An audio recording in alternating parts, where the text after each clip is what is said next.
Hey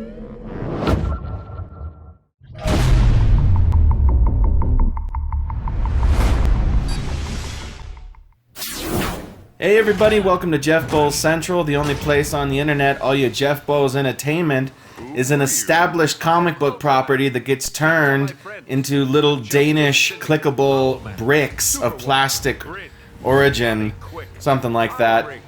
We're doing a video game review, checking out the brand new Lego DC Supervillains on the Xbox One. I'm joined here by my lovely wife, Carrie Bowles. Hi! Hello! This is the Lego game in which you get to make your own DC supervillain. This lady right here is Butterfly Effect, which is like the least intimidating DC villain I can possibly think of.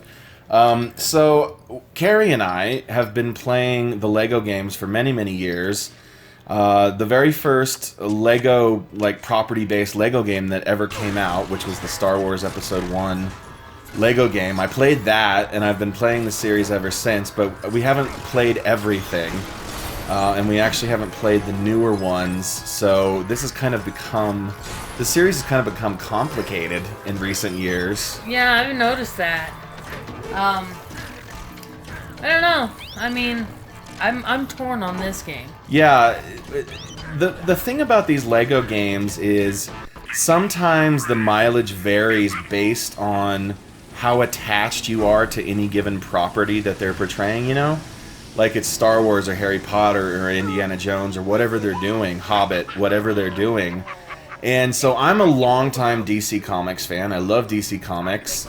And the story that they tell here and all the fun supervillains that they bring in from all different corners of DC, like this is Joker and Livewire here, Poison Ivy there. That's great, and it's fun to be them, even if it's in Lego form. And it's, you know, the basic gameplay of building the bricks and finding the little, you know, what do they call those? What do they call those? The little point, yeah, battery thing. Yeah, the money. Coins. Yeah, and so all of that's in place, but this game's a little glitchy, isn't it?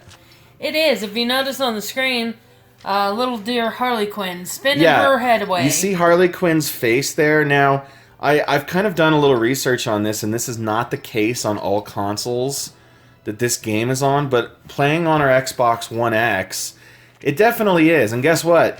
I was the guy on the left, while Carrie was... I got lucky. You were the guy on the right. So Harley Quinn's happy little spinning face kept blocking what I needed to do, and that's just the saving icon, and it just wouldn't ever go away. Also, I have an issue with the basic boss battles. Yeah, they're kind of stupid. It's like you get very rare opportunities to actually strike the guy, and there's no skill involved. And of course, this is supposed to be, I guess, kind of a kid's game. Yeah. But there is complexity to a lot of the puzzles that you solve. Well, yeah, like the stupid where you gotta like do the picture and scoot the tiles across. Right. I hate those. I don't think a kid is able to do stuff like that so easily, but maybe it's more, you know, they're thinking... Ooh, there's me taking a selfie. Yeah, Captain Cold taking a selfie. Maybe they're thinking it's more of like a parent and child kind of thing. Maybe. But you know, all of that aside, it's great. The sheer variety of puzzles that you get to solve. And if you've never really spent much time with these Lego games, each individual character can kind of do different things, and there are certain spots, a lot of them, where you need a certain character to progress by doing just the one action, whatever it is. Using Captain Cold's freezing gun. Or Flash and its speed. Yeah, using reverse Flash here. So all of that is really cool. There's a lot of cool scenery. There's an open world hub experience, which kind of combines like Metropolis and Gotham. All of them. Now, the one problem that I had with this game, when we started it up, Jeff was able to make a character for himself. That would be Butterfly Effect. And she's super I was not. Scary. I was not. Until later in the game. And I'm thinking, if like me and my sister had this game as kids, That would tick me off. That's a good point. That's a good sibling fight starter, isn't it? Yeah. And really, like, you'll see. I mean, all the footage here is in split screen, and it's supposed to be that. Like, these games. I mean, you know, you can definitely play it in single player for sure, but the Lego games really are great as a single couch co-op experience, unless Harley Quinn's face is spinning right in front of what you have to do. Well, and also we should tell people about the camera, because you can't do what you used to do in Lego games, where you're spinning the camera around and they show where your partner is with an icon. Yeah. I was losing you all the time, and you just like, come over here, and I'm like, so I don't know where you are. Yeah, for sure. So I guess what it kind of amounts to is that it's a fun experience. There's a lot of variety. There's a lot to keep you going. You may be a little lost at times at first, especially if you haven't played a Lego game ever or in a while, because they really have gotten a lot more complicated than they used to be. They offer hints. They do. Which is nice. But, and of course the fact that it's DC. If you are into comic books, if you're into DC Comics, it's great.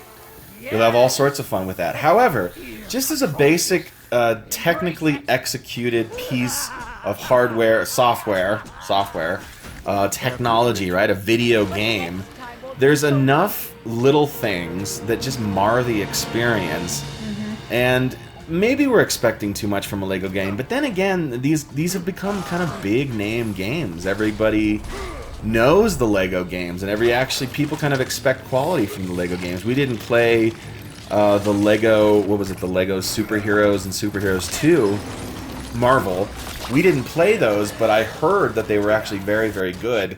And so I was kind of excited for this. But I mean, look at this. This is the Guardians of the Universe on OA, and there's Sinestro. Lots of good DC stuff. But I was kind of disappointed. I enjoyed the story. Yeah, I'm enjoying the story and everything. It's fun, it's cute, it's Lego, it's DC. And I'm excited to play it again, because there's characters we've missed and things like that. You go back and do the things that you missed. And I enjoy the property, but that's not really Lego's doing. That's just me being a DC fan. But if I didn't really have an affinity for those things, I probably wouldn't really like this game. And I suppose if I was like an 8-year-old kid, I might want to toss the controller every once in a while. Especially that fucking little Harley Quinn spinning face. Like, these are a couple characters that we made. But you can only use the characters that you make in the hub world, except for that one single solitary character that you make right at the very beginning. So, mixed bag. So I think what we're trying to say is that Lego DC Supervillains, Jeff Bull Central is going to give it a 7 out of 10, which I think is a pretty fair score. Average. Yeah, it's average. But you know, in the year 2018, there's a lot of video games that are not average, that are just absolutely stunning. So, what are your closing thoughts, Carrie, dear? Mine is the same. It's average, and, you know, be ready for frustration, but also fun. Frustration and also fun. Black Adam says, I'm not going to do any more DC stuff. That's all we have for you, everybody. Next week, we're doing Red Dead Redemption. Ooh. Shazam! Oh, that was loud. Sorry. Hey, do me a favor, everybody. In addition to this awesome Lego video game, check out Brave New Multiverse, a collection, short stories redefined. So much fun. It's twisted and funny and crazy. And ooh, so crazy. Oh, so crazy. Amazon.com. Do it for us. Bye-bye, everybody.